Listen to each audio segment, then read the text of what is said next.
Hello guys, আসসালামু আলাইকুম। আপনারা কেমন আছেন? আশা করি আপনারা সবাই ভালো আছেন। তো ভালো থাকেন।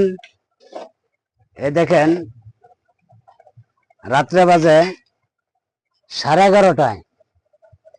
এখন হঠাৎ করে মন চাইছে পায়েস খাওয়ার জন্য। এই রাত্রে 11:30টায় অফিস করে আসছি, মাত্র 11টায় ছুটি হয়েছে অফিস।